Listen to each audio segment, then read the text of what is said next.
Hey, okay, let's go back to study again. This is chapter 8 of book 2 of 1984. They had done it. They had done it at last. The room they were standing in was long-shaped and softly lit. The telescreen was dimmed to a low murmur. The richness of the dark blue carpet gave one of the impression of treading on velvet. At the far end of the room, O'Brien was sitting at a table under a green shaded lamp, with a mass of papers on either side of him. He had not bothered to look up when the servant showed Julia and Winston in.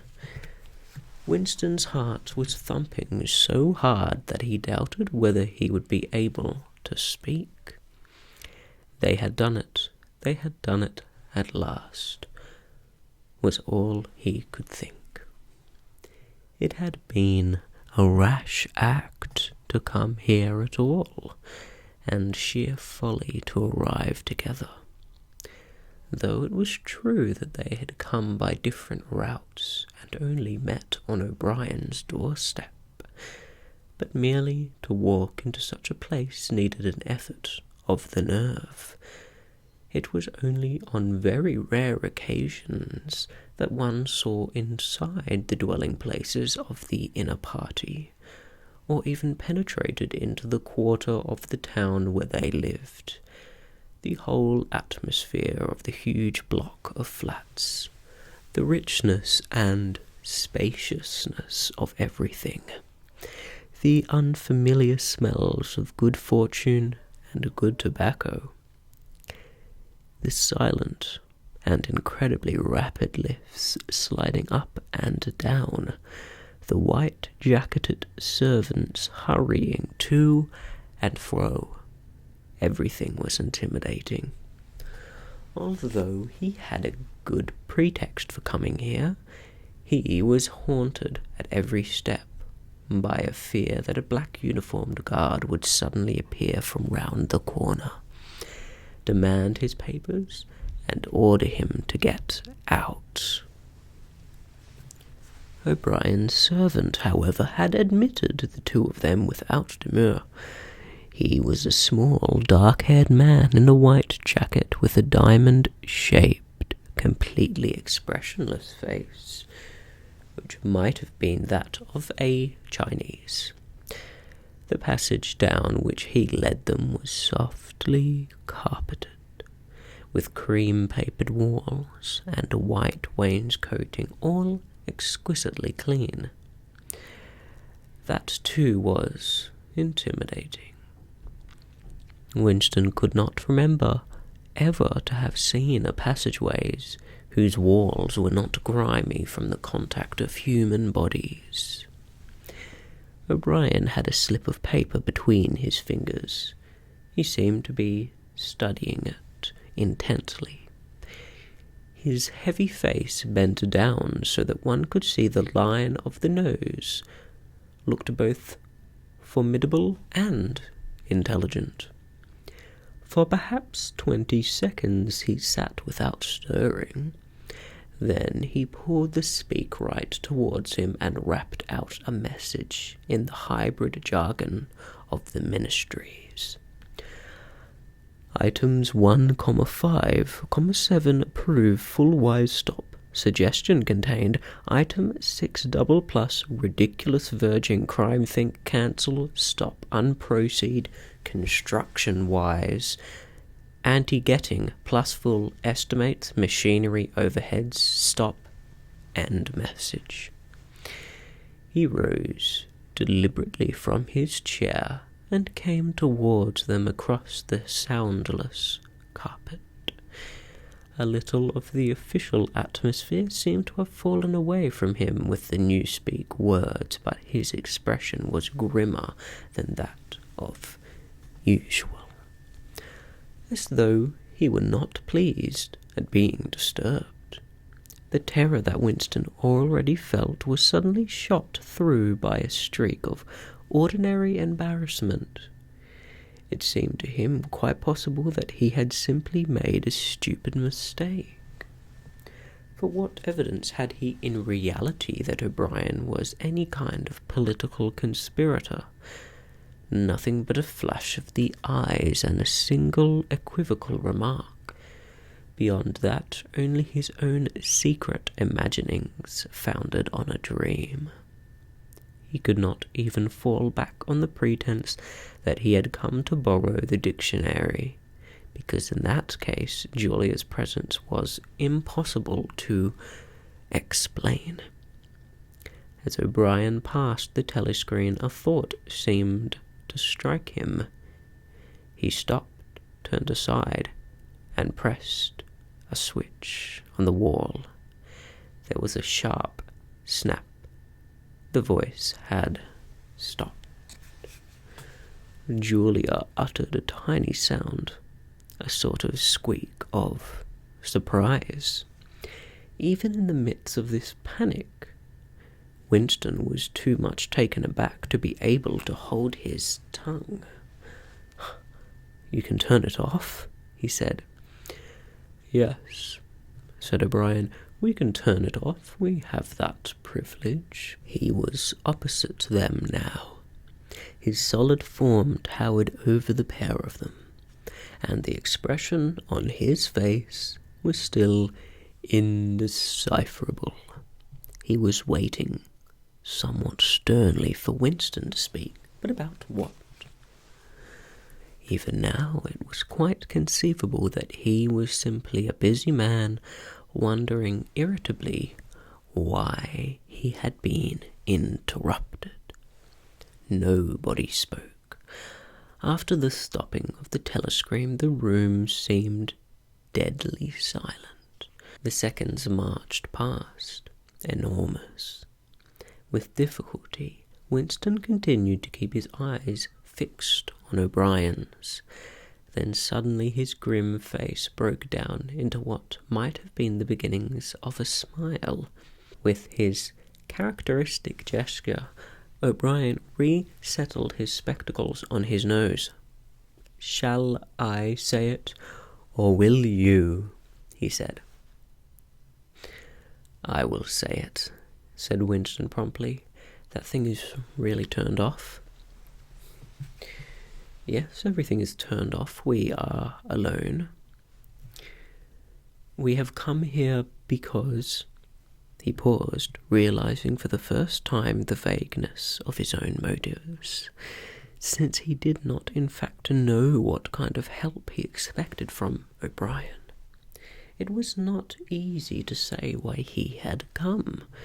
He went on, conscious that what he was saying must sound both feeble and pretentious.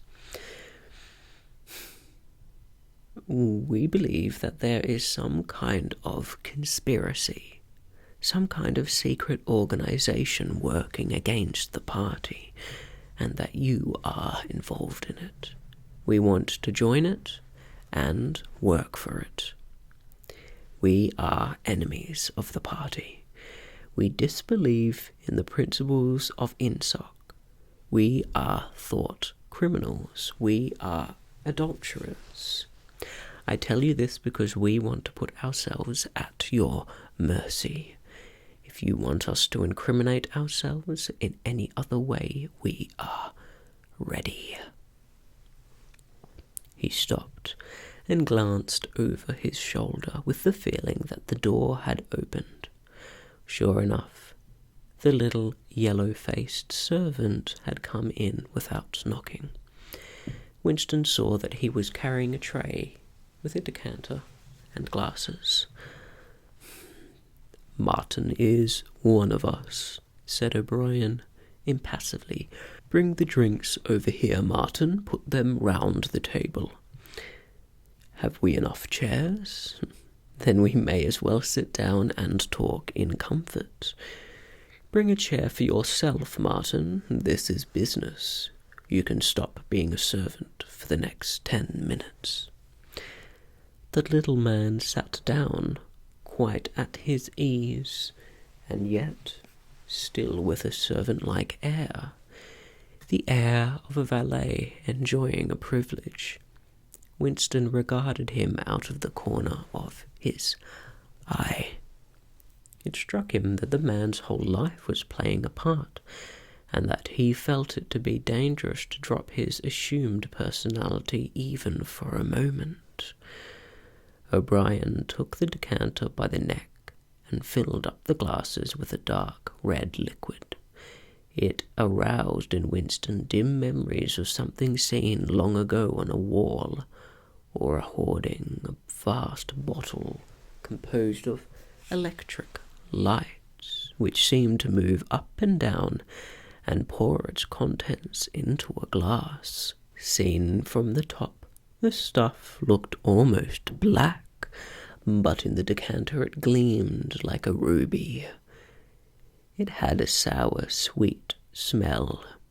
He saw Julia pick up her glass and sniff it with frank curiosity. "It's called wine," said O'Brien with a faint smile. "You will have read about it in books, no doubt. Not much of it gets to the outer party, I'm afraid." His face grew solemn again, and he raised his glass. "I think it is fitting that we should begin by drinking a health to our leader, to Emmanuel Goldstein." Winston took up his glass with a certain eagerness. Wine was a thing he had read and dreamed about, like the glass paperweight, or Mr. Carrington's half-remembered rhymes. It belonged to the vanished romantic past, the olden time, as he liked to call it, in his secret thoughts. For some reason he had always thought of wine as having been an intensely sweet taste, like that of blackberry jam, and an immediate intoxicating effect. Actually, when he came to swallow it, the stuff was distinctly disappointing. The truth was that after years of gin drinking he could barely taste it. He set down the empty glass. "Then there is such a person as Goldstein?" he said. "Yes, there is such a person, and he is alive. Where, I do not know. And the conspiracy, the organization, is it real? Is it not simply an invention of the thought police?" "No, it's real, the Brotherhood, we call it. You will never learn much more about the Brotherhood than that it exists, and that you belong to it. I will come back to that presently." He looked at his wrist watch. "It is unwise even for members of the inner party to turn off the telescreen for more than half an hour. You ought not to have come here together, and you will have to leave separately. You, comrade," he bowed his head to Julia, "will leave first. We have about 20 minutes at our disposal. You will understand that I must start by asking you certain questions in general terms. What are you prepared to do?" "Anything that we are capable of," said Winston. O'Brien had turned himself a little in his chair so that he was facing Winston. He almost ignored Julia, seeming to take it for granted that Winston could speak for her. For a moment, the lids flitting down over his eyes, he began asking his questions in a low, expressionless voice, as though this were a routine, a sort of catechism, most of whose answers were known to him already. "You are prepared to give your lives?" "Yes." "You are prepared to commit murder?" "Yes." "To commit acts of sabotage which may cause the death of hundreds of innocent people?" "Yes." "To betray your country, to to foreign powers. Yes. You are prepared to cheat, to forge, to blackmail, to corrupt the minds of children, to distribute habit-forming drugs, to encourage prostitution, to disseminate venereal disease, to do anything which is likely to cause demoralization and weaken the power of the party. Yes. If, for example, it would somehow serve our interest to throw sulfuric acid in a child's face, are you prepared to do that? Yes. You are prepared to lose your identity and live out the rest of your life as a waiter or dock worker. Yes. You are prepared to commit suicide if and when we order you to do so. Yes. You are prepared, the two of you, to separate and never see one another again. No, broke in Julia. It appeared to Winston that a long time passed before he answered. For a moment he seemed even to have been deprived of the power of speech. His tongue worked soundlessly, forming the opening syllables first of one word, then of the other, over and over again, until he had said it. He did not know which word he was going to say. No, he said finally. You did well to tell me, said O'Brien. It is necessary for us to know everything. He turned himself towards Julia and added in a voice with somewhat more expression in it. Do you understand that even if he survives, it may be as a different person? We may be obliged to give him a new identity. His face, his hands, his movements, the shape of his hands, the colour of his hair, even his voice would be different. And you yourself might have become a different person. Our surgeons can alter people beyond recognition. Sometimes it is necessary. Sometimes we can even amputee a limb. Winston could not help snatching another sidelong glance at Martin's Mongolian face. There were no scars that he could see. Julia had turned a shade paler, so that her freckles were showing, but she faced O'Brien boldly. She murmured something that seemed to be assent. Good, then that is settled. There was a silver box of cigarettes on the table. With a rather absent-minded air, O'Brien pushed them towards the others, took one himself, and then stood up and began to pace slowly to and fro, as though he could think better standing. They were very good cigarettes, very thick and well packed, with an unfamiliar silkiness in the paper. O'Brien looked at his wrist-watch again. You had better go back to your pantry, Martin, he said. I shall switch on in a quarter of an hour. Take a good look at these comrades' faces before you go. You'll be seeing them again. I may not. Exactly as they had done at the front door, the little man's dark eyes flickered over their faces. There was not a trace of friendliness in his manner. He was memorizing their appearance, but he felt no interest in them, or appeared to feel none. It occurred to Winston that a synthetic face was perhaps incapable of changing its expression. Without speaking or giving any kind of salutation, Martin went out, closing the door silently behind him. O'Brien was strolling up and down, one hand in the pocket of his black overalls, the other holding his cigarette. "You understand," he said, "that you will be fighting in the dark. You will always be in the dark. You will receive orders, and you will obey them without knowing why.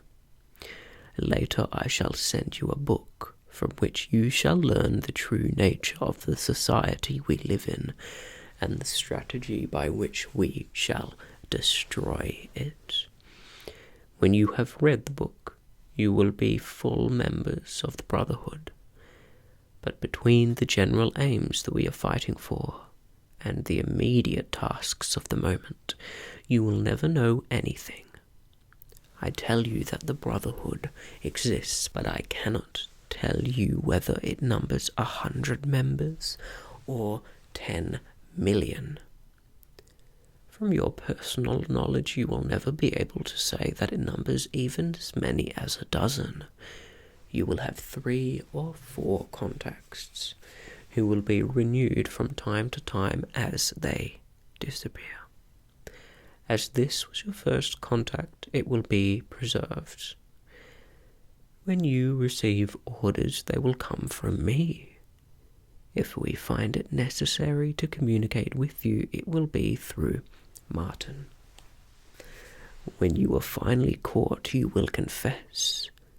That is unavoidable, but you will have very little to confess other than your own actions. You will not be able to betray more than a handful of unimportant people. Probably you will not even betray me.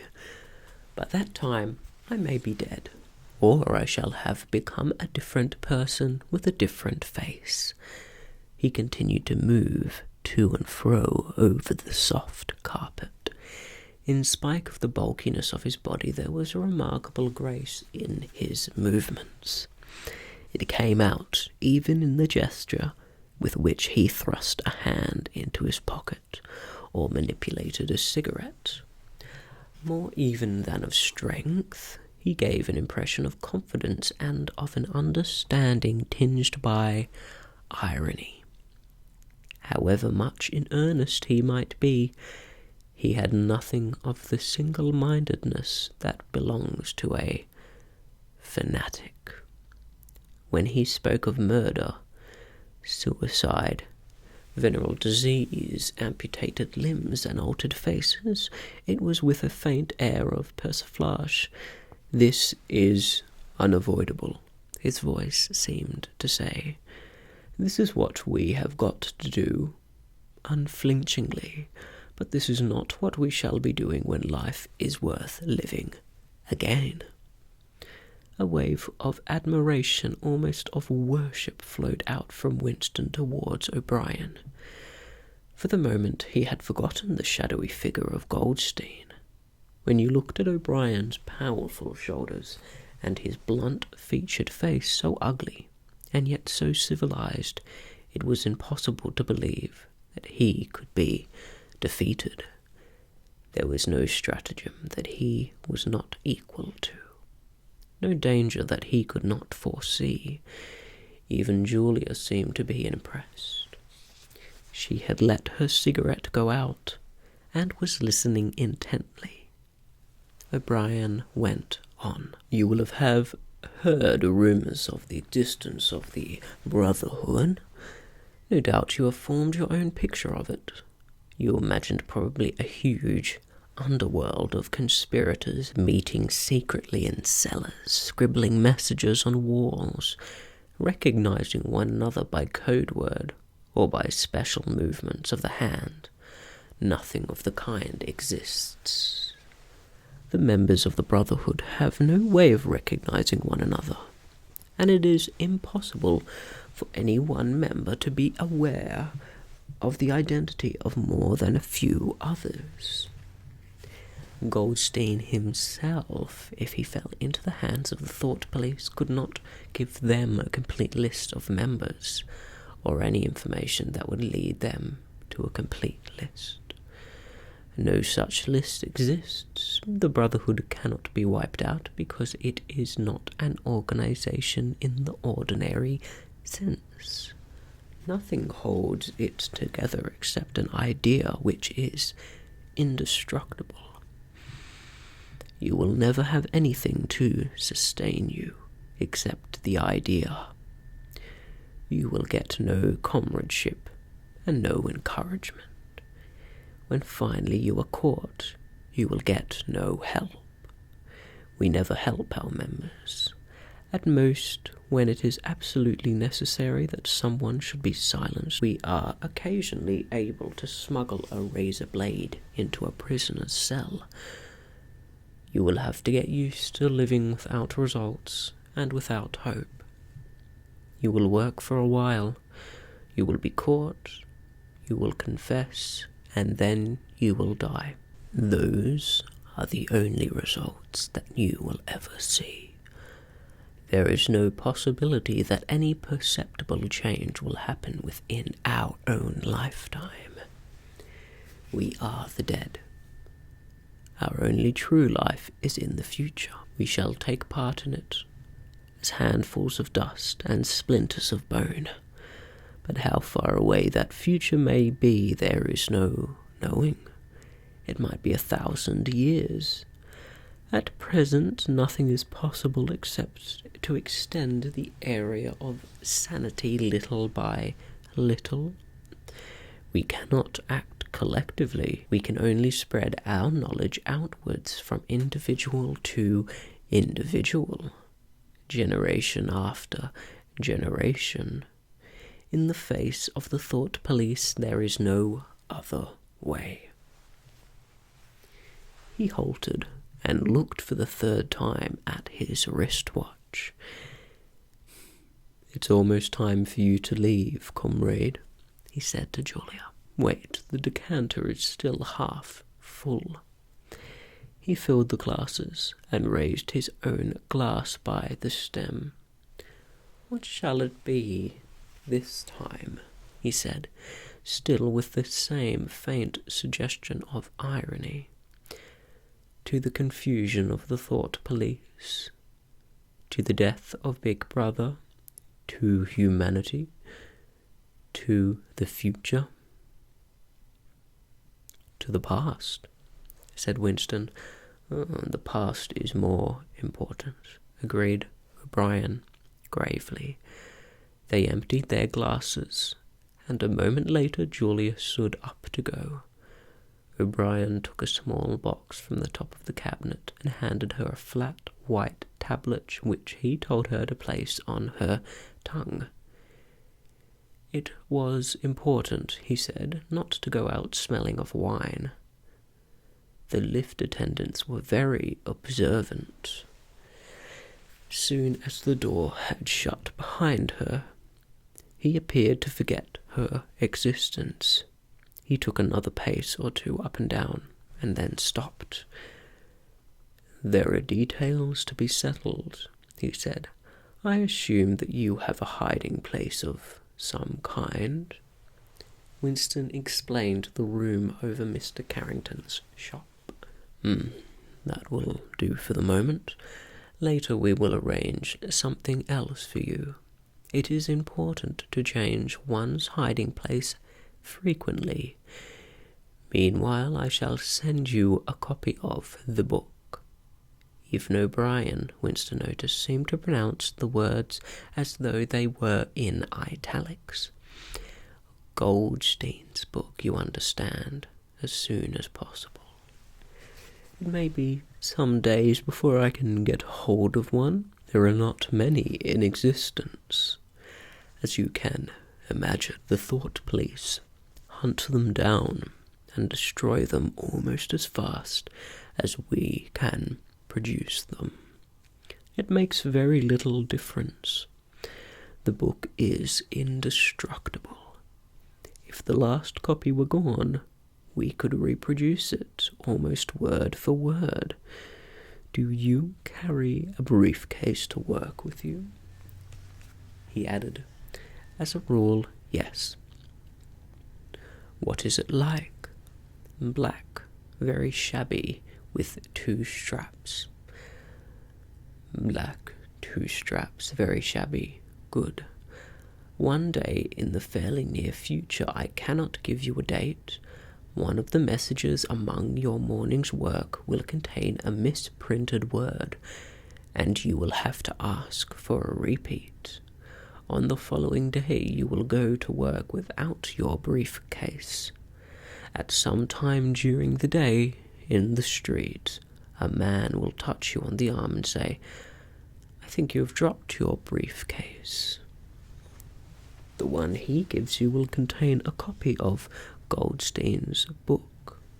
You will return it within 14 days.